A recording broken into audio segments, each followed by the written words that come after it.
ପ୍ରାୟତଃ ଏପରି ହୋଇଥାଏ।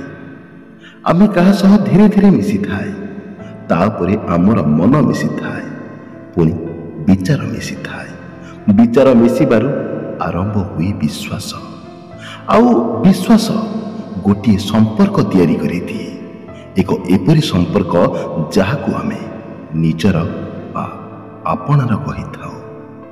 ପ୍ରେମ ହେଉ କି ବନ୍ଧୁତା, ପ୍ରାୟ ସବୁଥିରେ ଏହା ସାଧାରଣ ହୋଇଥାଏ। କିନ୍ତୁ ଅସୁବିଧା ସେତେବେଳେ ହୁଏ ଯେବେ ସାମ୍ନା ଲୋକ ଆମର ଏହି ଆପଣାପଣର ଫାଇଦା ଉଠାଇବା ଆରମ୍ଭ କରେ, ଆମକୁ ଦୁଃଖ ଦେବା ଆରମ୍ଭ କରିଦିଏ। ଏମିତି ବି କିଛି ପରିବାର ଅଛି ଯେଉଁଠାରେ ସମ୍ପର୍କ ଠାରୁ ଅଧିକ ଗୁରୁତ୍ୱ ସ୍ୱାର୍ଥକୁ ଦିଆଯାଏ ଏବଂ ଭଲ ପାଉଥିବା ବା ସମସ୍ତଙ୍କର ଭଲ ଚାହୁଁଥିବା ମଣିଷକୁ କଷ୍ଟ ସହିବାକୁ ପଡ଼େ। ଯଦି ଆପଣଙ୍କ ପରିବାର ବି ଏମିତି କେହି ଅଛନ୍ତି ଯିଏ ଆପଣଙ୍କୁ ଦୁଃଖ କଷ୍ଟ ଦିଏ, ତେବେ କମେଣ୍ଟରେ ୟେସ୍ ଲେଖନ୍ତୁ। ସମ୍ପର୍କ ସେହି ପର୍ଯ୍ୟନ୍ତ ସୁନ୍ଦର ହେଇ ରୁହେ ଯେଉଁ ପର୍ଯ୍ୟନ୍ତ ସାମ୍ନା ଲୋକ ବୋର୍ ନ ହୋଇଛି, କିମ୍ବା ତାଙ୍କୁ ଆପଣଙ୍କ ଠାରୁ କେହି ଭଲ ନ ମିଳିଛି, କିମ୍ବା ଆପଣଙ୍କ ଦ୍ୱାରା ତାଙ୍କର ସ୍ୱାର୍ଥ ସରିଯାଇଛି, କିମ୍ବା ଆପଣ ତାଙ୍କ ସ୍ୱାର୍ଥରେ ବାଧକ ସାଉଛନ୍ତି। ଆପଣ ଯେବେ ଜଣକୁ ନିଜର ଭାବନ୍ତି ନା, ତାଙ୍କୁ କେବେ ଦୁଃଖରେ ଦେଖିବାକୁ ଚାହାନ୍ତି ନାହିଁ, ଆଉ ସିଏ ଆପଣଙ୍କର ଏହି ଭଲ ଗୁଣର ଫାଇଦା ଉଠାଇବା ଆରମ୍ଭ କରିଦିଏ। ସମୟ ସହିତ ଆପଣ ଯେବେ ତାଙ୍କ ସହ ଗଭୀର ସମ୍ପର୍କ ଗଢ଼ିଥାନ୍ତି, ସେହି ସମୟରେ ସିଏ ଆପଣଙ୍କୁ ସମ୍ପୂର୍ଣ୍ଣ ଚିହ୍ନି ଯାଇଥାଏ। ଆପଣଙ୍କ ଜୀବନର ସବୁ ଗୂଢ଼ ରହସ୍ୟ ସେ ଜାଣି ଯାଇଥାଏ। ଆପଣଙ୍କ ଦୁର୍ବଳତାକୁ ଆଧାର କରି ସେ ଆପଣଙ୍କ ଭଲ ସ୍ୱଭାବ ହିସାବରେ ଆପଣଙ୍କୁ କଷ୍ଟ ଦେବା ଶିଖି ଯାଇଥାଏ। ଏଥିରେ ଆପଣଙ୍କର ମାତ୍ର ଗୋଟିଏ ଭୁଲ, ଆପଣ ମୁଣ୍ଡର ଶୁଣିବା ବଦଳରେ ମନର ଶୁଣିଲେ, ଆଉ ତାପରେ ଗୋଟିଏ ଖୋଲା ବହି ପରି ତାଙ୍କ ଆଗରେ ବିଛେଇ ହୋଇଗଲେ, ତାକୁ ଦରକାରରୁ ଅଧିକ ବିଶ୍ୱାସ କରିଗଲେ ଏବଂ ତା ପାଖରେ ଆଶା ବାନ୍ଧିଲେ। ମନେ ରଖନ୍ତୁ, ଯେଉଁଠି ଆଶା ଥାଏ ନା, ସେଇଠି ହିଁ ଦୁଃଖ ଥାଏ। ସିଏ ମୋତେ କେବେ ଏମିତି କହିପାରିବନି, ସିଏ ମୋ ସହ ଏମିତି କେବେ କରିପାରିବନି। ଏହି ଆଶା ଏବଂ ବିଶ୍ୱାସ ହିଁ ଆପଣଙ୍କ ଦୁଃଖର କାରଣ ହୋଇଥାଏ। Life always unpredictable. କେବେ କ'ଣ ହୋଇଯିବ, କିଏ କେବେ କେତେ ବଦଳିଯିବ, ଏହାର କୌଣସି ଗ୍ୟାରେଣ୍ଟି ନାହିଁ। ସେଥିପାଇଁ ଆପଣ ଯେତେ ସିଧା ସାଧା ହୋଇଥାନ୍ତୁ, ସବୁବେଳେ ମୁଣ୍ଡର ଶୁଣନ୍ତୁ।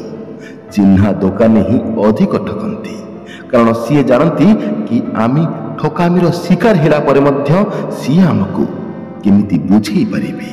ଆଉ ଏହି ସମାନ କଥା ଆମର ନିଜ ଲୋକଙ୍କ ଉପରେ ମଧ୍ୟ ଲାଗୁ ହୋଇଥାଏ। ସାମ୍ନା ଲୋକ ସୁଯୋଗ ପାଇ ଆମର ବେଇଜ୍ଜତ କରି ଚାଲିଯାଏ, ଆଉ ଆମେ ତାକୁ ବାରମ୍ବାର ଲାଷ୍ଟ ଚାନ୍ସ ଦେଇ ଦେଇ ତାଠାରୁ ବେଇଜ୍ଜତ ହୋଇ ଚାଲିଥାଏ। ମନେ ରଖନ୍ତୁ ବନ୍ଧୁ, ସହିବା ଶକ୍ତି ବି ରହିବା ଦରକାର, କିନ୍ତୁ ଏତେ ବି ନୁହେଁ କି ଆପଣଙ୍କୁ କେହି କମଜୋର ଭାବି ଫାଇଦା ଉଠେଇ ନେବ। ଆମକୁ ଯେଉଁ ଡର ଥାଏ ନା କି ସମ୍ପର୍କ ଖରାପ ହୋଇଯିବ, ସିଏ ମୋ ଠାରୁ ଦୂରେଇ ଯିବ, ବାସ୍ ଏହି ଡରର ସିଏ ଫାଇଦା ଉଠାଏ। ଆପଣଙ୍କୁ ଦୁଃଖ, କଷ୍ଟ ଏବଂ ଅପମାନ ଦେଇଥିବା ଲୋକ ଆପଣଙ୍କ ଗୋଡ଼ ତଳକୁ ଆସିବ। କିଛି ଏପରି କରିକି ଦେଖାନ୍ତୁ। ଆପଣଙ୍କର ଭ୍ୟାଲ୍ୟୁ କ'ଣ, ତାଙ୍କୁ ଏହା ଜଣେଇକି ଦେଖାନ୍ତୁ।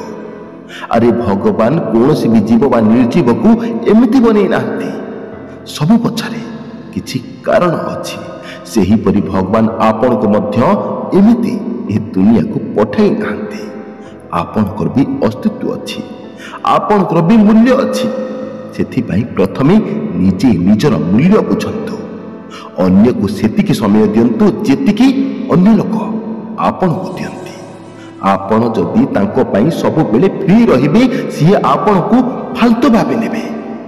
ତେଣିକି ଆପଣ ତାଙ୍କ ପାଇଁ କେତେ ବି ଜରୁରୀ କାମକୁ ଛାଡ଼ିକି ଯାଇଥାନ୍ତୁ ନା କାହିଁକି, ସେତେବେଳେ ତାଙ୍କୁ ସମୟ ଦିଅନ୍ତୁ ଯେବେ ଆପଣଙ୍କୁ ସେତିକି ଜରୁରୀ ଲାଗିବ। ଅଯଥାରେ କାହା ନଜରରେ ଫାଲତୁ ହୁଅନ୍ତୁ ନାହିଁ। ପଶ୍ଚିମବଙ୍ଗରୁ ଆଳୁ ଆସିବା ବନ୍ଦ ହୋଇଗଲା, ତାପରେ ଉତ୍ତରପ୍ରଦେଶରୁ ଆଳୁ ଆସି ପହଞ୍ଚିବା ମଧ୍ୟ କଷ୍ଟ ହୋଇପଡ଼ିଲା। ସେତେବେଳେ ବଜାରରେ ଆଳୁର ଦାମ କିଲୋ ପିଛା 60 ଟଙ୍କା ପର୍ଯ୍ୟନ୍ତ ବଢ଼ି ଯାଇଥିଲା। ଏହାକୁ ଆପଣ ମଧ୍ୟ ଲକ୍ଷ୍ୟ କରିଥିବେ। କିନ୍ତୁ ଏବେ ଦେଖନ୍ତୁ, ଆଳୁ ବଜାରରେ 20 ଟଙ୍କାର ମଧ୍ୟ ମିଳିଯାଉଛି। କହିବାର ଅର୍ଥ ସହଜରେ ମିଳୁଥିବା ଜିନିଷର ଦାମ ସବୁବେଳେ କମ୍ ହୋଇଥାଏ। ସେଥିପାଇଁ କାହାକୁ ସହଜରେ ମିଳିଯାଆନ୍ତୁନି କି ଆପଣଙ୍କର କାହା ସାମ୍ନାରେ ମୂଲ୍ୟ କମ୍ ହୋଇଯିବ। କେହି ଦୁଃଖ କି ଅପମାନ ଦେଉଛି, ତେବେ ଏହା ସ୍ୱାଭାବିକ କଥା କି ଆମେ ଦୁଃଖୀ ହୋଇଯାଏ କିମ୍ବା ରାଗି ଯାଇଥାଏ ଏବଂ ଏହି ଦୁଇଟି ଯାକ ଜିନିଷ ଖରାପ ହୋଇଥାଏ। ଏହା ଦୁଃଖ କଷ୍ଟ ବା ଅପମାନ ଦେଉଥିବା ଲୋକ ଉପରେ କିଛି ପ୍ରଭାବ ପକାଏ ନାହିଁ, କିନ୍ତୁ ଆମେ ନିଜର ବହୁତ କ୍ଷତି କରିଥାଏ। ଏଥିପାଇଁ କ୍ଷମା କରିଦିଅନ୍ତୁ। ପ୍ରଥମତଃ ନିଜକୁ କ୍ଷମା କରିଦିଅନ୍ତୁ, କାରଣ ଆପଣ ତାଙ୍କୁ ବିଶ୍ୱାସ କରି ଭୁଲ କରିଛନ୍ତି। ଦ୍ୱିତୀୟତଃ ତାଙ୍କୁ କ୍ଷମା କରିଦିଅନ୍ତୁ ଯିଏ ଆପଣଙ୍କୁ କଷ୍ଟ ଦେଇଛି ବା ଅପମାନ ଦେଇଛି।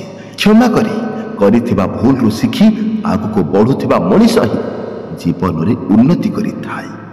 କିନ୍ତୁ ବାସ୍ କ୍ଷମା କରନ୍ତୁ, ତାଙ୍କୁ ଆଉ ଥରେ ସୁଯୋଗ ଦିଅନ୍ତୁ ନାହିଁ। ଆପଣ କେତେ ଠିକ୍ କେତେ ଭୁଲ ଏହା ଆପଣ ହିଁ ଠିକ୍ ସେ ଜାଣିଛନ୍ତି, କେହି ଏହାକୁ ଜାଣିପାରିବେ ନାହିଁ।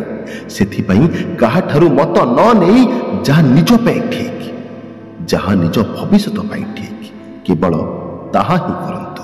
କଥାରେ ଅଛି, ବେଇମାନ କେବେ ଅନୁତାପ କରେ ନାହିଁ, ସ୍ୱାର୍ଥପର କେବେ କୃତଜ୍ଞତା ଜଣାଏ ନାହିଁ, ଆଉ ସୁବିଧାବାଦୀ କେବେ କାହାର ଆପଣାର ହୁଏ ନାହିଁ। ଏ ଦୁନିଆ ଏଇମାନଙ୍କୁ ନେଇ ତିଆରି। ସେଥିପାଇଁ ନିଜକୁ ଗଢ଼ିବାରେ ସମୟ ଦିଅ। ଅନ୍ୟକୁ ବୁଝିବା କି ବୁଝେଇବାରେ ନୁହେଁ, ପ୍ରତ୍ୟେକ ସମୟକୁ ନିଜ ପାଇଁ ବିନିଯୋଗ କର। ଦିନେ ଏହି ସମୟ ଆପଣଙ୍କୁ ପୁରସ୍କାର ଦେବ। ଆପଣ ସମୟକୁ ଯଦି ଅନ୍ୟ ପାଇଁ ବିନିଯୋଗ କରିବେ, ତେବେ ଏହି ସମୟ ଆପଣଙ୍କୁ ତିରସ୍କାର କରିବ। ଗୋଟିଏ କଥା ମନେ ରଖିଥାନ୍ତୁ, ଆପଣଙ୍କ କଷ୍ଟକୁ ଆପଣଙ୍କ ଛଡ଼ା ଆଉ କେହି ବୁଝିପାରିବେ ନାହିଁ। କାହିଁକି ନା ଅନ୍ୟମାନେ ଶୁଣନ୍ତି ଏବଂ ଦେଖନ୍ତି, କିନ୍ତୁ ଆପଣ କଷ୍ଟକୁ ଅଙ୍ଗି ଲିଭେଇଥାନ୍ତି। ହେବାର ଅଛି ଯଦି ପାହାଡ଼ର ଶିଖର ପରି ହୋଇଯାଅ, ଯାହାକୁ ଦେଖିବାକୁ ଉପରକୁ ଚାହିଁବାକୁ ପଡ଼ିବ, ଆଉ ପହଞ୍ଚିବାକୁ ସେତିକି କଷ୍ଟ କରିବାକୁ ପଡ଼ିବ। ଯଦି ବାଟରେ ପଡ଼ିଥିବା ଗୋଡ଼ି ପରି ହେବ, ତେବେ କେହି ବି ଗୋଇଠା ମାରି ଚାଲିଯିବ। କ୍ରୀଡ଼ା ପ୍ରତିଯୋଗିତାରେ ଜିତିବାକୁ ହେଲେ ଅନ୍ୟକୁ ହରାଇବାକୁ ପଡ଼ିବ, ଆଉ ଜୀବନ ପ୍ରତିଯୋଗିତାରେ ଜିତିବାକୁ ହେଲେ ଅନ୍ୟଠାରୁ ସବୁବେଳେ 2 ପାଦ ଆଗରେ ରହିବାକୁ ପଡ଼ିବ। ନିଜର ସ୍ୱତନ୍ତ୍ର ସ୍ଥାନ ତିଆରି କରନ୍ତୁ, ସ୍ୱତନ୍ତ୍ର ପରିଚୟ ତିଆରି କରନ୍ତୁ। ଧୈର୍ଯ୍ୟ, ସାହସ ଏବଂ କଠିନ ପରିଶ୍ରମ ଦ୍ୱାରା ନିଜକୁ ଏତେ ଉଚ୍ଚ କରିଦିଅନ୍ତୁ, ଯେଉଁଥିରେ ଦୁଃଖ କଷ୍ଟ ଦେବାକୁ ଚାହୁଁଥିବା ମଣିଷ ବି 1000 ଥର ଡରିବ। ଆଉ ଯଦି କିଏ ଦୁଃଖ କଷ୍ଟ ଦେଇଥିବ ନା, ସେ ସାମ୍ନାକୁ ଆସିଲେ ଗୋଡ଼ ତଳକୁ ଆସି ମୁଣ୍ଡିଆ ମାରିବ। ଏବେ ବି ସମୟ ଅଛି ବନ୍ଧୁ, କିଛି ବିଗିଡ଼ିନି। ଏପରି ସ୍ୱପ୍ନ ଦେଖ ଯେଉଁଥିରେ ମୋହ, ମାୟା, ଇମୋସନ, ଲଭ୍ ଏସବୁ ପାଇଁ ସମୟ ହେଇନଥିବ। ଆପଣ ଅନ୍ୟକୁ ସମୟ ଦେବା କମ୍ କରିଦିଅନ୍ତୁ, ଅନ୍ୟମାନେ ଆପଣଙ୍କୁ ସମୟ ଦେବା ଆରମ୍ଭ କରିଦେବେ। ପ୍ରତ୍ୟେକ ମୁହୂର୍ତ୍ତରେ ବିଚାର କରନ୍ତୁ, ଆପଣଙ୍କ ପାଇଁ ଅଧିକ ଜରୁରୀ କ'ଣ। ସର୍ବଦା ଜରୁରୀ କାମ ହିଁ କରନ୍ତୁ, ଏହା ଆପଣଙ୍କୁ ସଫଳ ବ୍ୟକ୍ତିତ୍ୱ ଦେବ। କିପରି ଲାଗିଲା କମେଣ୍ଟରେ ନିଶ୍ଚୟ ଜଣାନ୍ତୁ। ଭଲ ଲାଗିଥିଲେ ଲାଇକ୍ ନିଶ୍ଚୟ କରନ୍ତୁ ଏବଂ ନିଜ ସାଙ୍ଗମାନଙ୍କ ସହିତ ନିଶ୍ଚୟ ସେୟାର କରନ୍ତୁ। ନୂଆ ଥିଲେ ବନ୍ଧୁ ସବସ୍କ୍ରାଇବ୍ କରିନିଅନ୍ତୁ।